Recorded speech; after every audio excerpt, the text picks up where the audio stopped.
تبارك الذي بيده الملك وهو على كل شيء قدير الذي خلق الموت والحياة ليبلوكم أيكم أحسن عملا وهو العزيز الغفور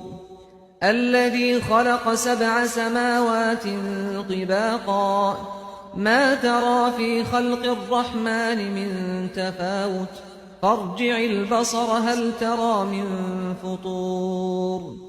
ثم ارجع البصر كرتين ينقلب إليك البصر خاسئا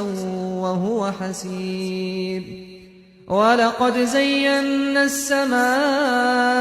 الدنيا بمصابيح وجعلناها رجوما للشياطين وأعتدنا لهم عذاب السعير وللذين كفروا بربهم